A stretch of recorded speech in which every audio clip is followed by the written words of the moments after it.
আল্লাহ মোক জীয়াই ৰাখিছে কাৰণ মোৰ জীয়াই ৰখাৰ কাৰণ আছে আৰু সেই কাৰণটো হৈছে মোৰ নিজৰ দেশখনত মই উভতি যাম আৰু সেই দেশখনৰ জনতাক উদ্ধাৰ কৰিম শেখ হাসিনাৰ এই বক্তব্য আগবঢ়াইছে নমস্কাৰ স্বাগতম নিউজ 18 অসম নৰ্থ ইষ্টৰ ইয়া হৈছে পোনপটীয়া সম্প্ৰচাৰ ষ্টুডিঅ'ত মই প্ৰাঞ্জল ঈদ যোৱাৰ পাছতে শেখ হাসিনা পূৰ্বতকৈ খৰব হৈ পৰিছে আৰু শেখ হাসিনাই নিজৰ সুৰতে সুৰ মিলাই কৈছে যে আল্লাহে তেওঁখনক শক্তি দিছে ঈদৰ পাছত শেখ হাসিনাই কৈছে শক্তি তেওঁৰ দুগুণ বৃদ্ধি পাইছে জনতাক যিজন মানুহে বেয়া কৰিছে বা যিজন মানুহক জনতাই বেয়া পায় সেই মানুহজনৰ নিষ্ঠাৰ নোহোৱা হ'ব এতিয়া সেই মানুহজনক এহিকনি দিয়াৰ বাবে মই পুনৰ গৈ আছো বাংলাদেশবাসীৰ প্ৰতি তেওঁৰ সমৰ্থকৰ প্ৰতি শেখ হাসিনাই এই আহ্বান জনাইছে শেখ হাসিনা যিগৰাকী শেখ হাসিনাক দেশৰ পৰা বিতাড়িত কৰা হৈছিল খেদি পঠিওৱা হৈছিল শেখ হাসিনা যিগৰাকী শেখ হাসিনাৰ ঘৰ লণ্ডভণ্ড কৰি দিয়া হৈছিল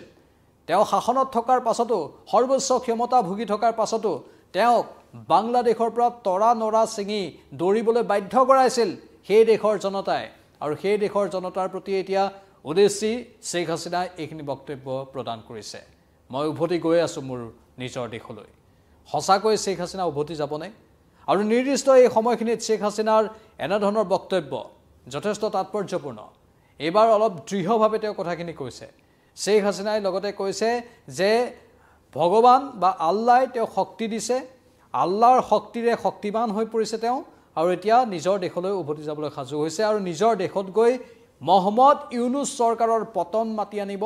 মহম্মদ ইউনুসৰ পতন মাতি আনিব বুলি উল্লেখ কৰিছে আৰু মহম্মদ ইউনুসে বাংলাদেশবাসীৰ ওপৰত যি হাৰাশাস্তি কৰিছে বাংলাদেশৰ ওপৰত যি অমানৱীয় আচৰণ কৰি আছে এজন নোবেল বঁটা প্ৰাপক ব্যক্তিৰ এনেকুৱা ব্যক্তিত্ব কাহিনীও হ'ব নোৱাৰে তেওঁ স্বাভাৱিকতে কাৰোবাৰ আঙুলিৰ ঠাৰত নাচি আছে বুলি শেখ হাসিনাই সদৰি কৰিছে মানে শেখ হাসিনাৰ পোনপটীয়া বক্তব্য যে মহম্মদ ইউনুসক কোনোবাই নচুৱাই আছে মহম্মদ ইউনুসে নাচি আছে পুতলাৰ দৰে আৰু নাচি নাচি অদ্ভুত আচৰণ কৰি আছে যিটো সমগ্ৰ বিশ্বৰ বাবেই ভয়ংকৰ মহম্মদ ইউনুসৰ দৰে ব্যক্তি যেতিয়ালৈকে বিশ্বত থাকিব তেতিয়ালৈকে গোটেই বিশ্বৰ বাবে অথন্তৰ নামি আহিব পাৰে বুলি শেখ হাসিনাই সন্দেহ প্ৰকাশ কৰিছে আৰু কৈছে যে এনে ধৰণৰ মানুহক প্ৰকৃততে দেশৰ পৰা বিতাড়িত কৰিব লাগে কিন্তু সেইখন দেশৰ পৰাই শেখ হাসিনাক বিতাড়িত কৰা হৈছিল সেইখন দেশৰ পৰাই শেখ হাসিনাক খেদি পঠিওৱা হৈছিল এটা সেইখন দেশৰ পৰা মহম্মদ ইউনুসৰ দৰে ব্যক্তিক আঁতৰ কৰিব লাগে বুলি উল্লেখ কৰা হৈছে আনকি তেওঁৰ একাংশ সমৰ্থকে এই বুলি কৈছে যে এওঁ প্ৰকৃত অৰ্থত দানৱ মহম্মদ ইউনুসৰ কথা কৈছে কাৰণ মহম্মদ ইউনুসে যিবোৰ কাম কৰি আছে তেওঁ সেই ফালৰ পৰা চাবলৈ গ'লে নোবেল বঁটা প্ৰাপক ব্যক্তি হ'বই নোৱাৰে বুলি বিভিন্নজনে সতৰি কৰিছে তেওঁৰ আচাৰ আচৰণে গোটেই বিশ্বতে প্ৰভাৱ পেলাইছে কেৱল বাংলাদেশতেই নহয় তেওঁৰ বিৰুদ্ধে বিশ্ব সমুদায় খৰব হোৱা বুলিও শেখ হাসিনাৰ সমৰ্থকে শেহতীয়াকৈ সদৰি কৰিছিল শেখ হাসিনাৰ সমৰ্থকে কৈছিল যে মহম্মদ ইউনুসে সম্পূৰ্ণ পৰিকল্পনা অনুসৰি বেলেগৰ আঙুলিৰ ঠাৰত এই কামবোৰ কৰিছে আৰু তেওঁৰ নিজৰ স্বাৰ্থৰ বাবে তেওঁৰ সেই আন্তৰ্জাতিক এটা চৰিত্ৰ সকলোৰে সন্মুখত উপস্থাপনৰ বাবে এইখিনি কাম কৰিছে মহম্মদ ইউনুসে নিজকে ৰজা পাতিব বিচাৰিছে মহম্মদ ইউনুসে নিজকে সমগ্ৰ বিশ্বৰ ত্ৰাণকৰ্তা সজাবলৈ হেনো চেষ্টা কৰিছে সেইবোৰ সকলো একোখন নাটক এইগৰাকী মহম্মদ ইউনুসে এটা সময়ত বাংলাদেশৰ গ্ৰামীণ বেংকৰ বা বাংলাদেশৰ অৰ্থনৈতিক কি পৰ্যায়লৈ লৈ গৈছিল সকলোৱে আমি জানো সেইগৰাকী মহম্মদ ইউনুসে যেতিয়া নোবেল পাইছিল সকলোৱে তেওঁক প্ৰশংসা কৰিছিল সাধাৰণ বাংলাদেশৰ দৰে এখন দেশৰ এজন লোকেও যে নোবেল পাব পাৰে সেই বিষয়টোক লৈ বিভিন্নজনে চৰ্চা কৰিছিল তাকো অৰ্থনীতিৰ দৰে এটা বিষয়ত গ্ৰামীণ বেংকক কেনেধৰণে বিশ্ব দৰবাৰলৈ লৈ যাব পাৰি তেনেধৰণৰ এটা বিষয়ত তেওঁৰ সেই গ্ৰামীণ বেংকৰ ধাৰণাক তেওঁৰ সেই বেংকৰ ধাৰণাটোকে বহু বিশ্বৰ দেশে আনকি অনুসৰণ কৰিছিল অসমৰো অসম গ্ৰামীণ বিকাশ বেংকৰ যিটো থুলমূল আমি এটা আভাস সেই মহম্মদ ইউনুসৰ আদৰ্শৰ পৰাই লোৱা বুলি জানো তেনেধৰণে বিভিন্ন ধৰণৰ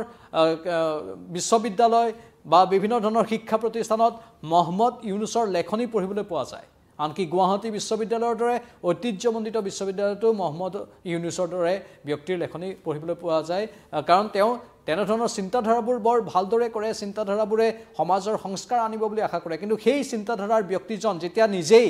অসুৰৰ দৰে হৈ পৰে নিজেই যেতিয়া দানৱৰ দৰে হৈ পৰে তেতিয়া আৰু কি বুজিম মানে তেওঁ বাহিৰত এটা ভিতৰত এটা তেনেকুৱা চৰিত্ৰৰ মানুহ বাহিৰত বহল সমাজৰ বহল দৃষ্টিভংগীৰ তেওঁ আভাস দিয়ে কিন্তু ভিতৰত তেওঁ কেৱল কলুষতা ভৰাই ৰাখে তেওঁৰ ঠেক গণ্ডি তেওঁৰ ঠেক মনোবৃত্তি বাংলাদেশৰ শেহতীয়া পৰিস্থিতিৰ ক্ষেত্ৰতেই আমি দেখিবলৈ পাইছোঁ বাংলাদেশত হিন্দুৰ ওপৰত অত্যাচাৰ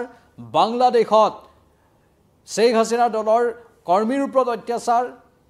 সেই মহম্মদ ইউনুছে গৈ চীনত অসম তথা উত্তৰ পূৰ্বাঞ্চলৰ বিষয়ে বিকৃত মন্তব্য কৰা অসম আৰু উত্তৰ পূৰ্বাঞ্চলক খণ্ডিত কৰাৰ চেষ্টা কৰা সেই তেনেধৰণৰ এজন চৰিত্ৰৰ ব্যক্তিক কি কাৰণত মানুহে এতিয়া আদৰ্শ হিচাপে গ্ৰহণ কৰিব শ্বেখ হাছিনাই সেইটো কথাই কৈছে যে সাধাৰণ মানুহে মহম্মদ ইউনুছক ভাল নাপায় মহম্মদ ইউনুছে মাত্ৰ মানুহক দেখাবলৈ এখন নাটক সৃষ্টি কৰে খুব ডাঙৰ ব্যক্তিত্বশালী এজন ব্যক্তি হিচাপে নিজকে পৰিচয় দিয়াবলৈ চেষ্টা কৰে কিন্তু এইবাৰ অন্তৰ্বৰ্তীকালীন চৰকাৰৰ মুখ্য উপদেষ্টা হোৱাৰ পাছতে গম পোৱা গ'ল মহম্মদ ইউনুছ প্ৰকৃততে কেনে চৰিত্ৰৰ মানুহ তেওঁৰ চাৰিত্ৰিক দিশক আঙুলিয়াই শ্বেখ হাছিনাই এইখিনি কথা সদৰি কৰিছে আৰু স্বাভাৱিকৰে গুৰুত্বপূৰ্ণ কথা শ্বেখ হাছিনাই যিখিনি কথা কৈছে এই মুহূৰ্তত আজিৰ দিনটোত ঈদৰ পাছত যে আল্লাহ মোক এই কাৰণেই জীয়াই ৰাখিছে তাৰ কাৰণ এটা আছে বুলি কৈছে আল্লাহ মোক জীয়াই ৰাখিছে এটা বিশেষ কাৰণত আৰু সেই কাৰণটোৱে হৈছে মহম্মদ ইউনুছৰ পতন মাতিবলৈ মহম্মদ ইউনুছক সমৰ্থন কৰা সকলৰ পতন মাতিবলৈ বাংলাদেশত পুনৰ শান্তি ঘূৰাই আনিবলৈ শ্বেখ হাছিনাৰ সেই বক্তব্য এটা ডাঙৰ বক্তব্য কৰি দিছে শ্বেখ হাছিনাই আৰু স্বাভাৱিকতে এটা লক্ষণীয় বিষয় হিচাপে পৰিগণিত হৈছে আমি পৰৱৰ্তী সময়তো এই সন্দৰ্ভত অধিক তথ্য সম্প্ৰচাৰ কৰি থাকিম আপোনালোকৰ মতামত আমাৰ কমেণ্ট বক্সত কমেণ্ট কৰি জনাব পাৰে আমি আকৌ আহিম লাইভত চাই থাকক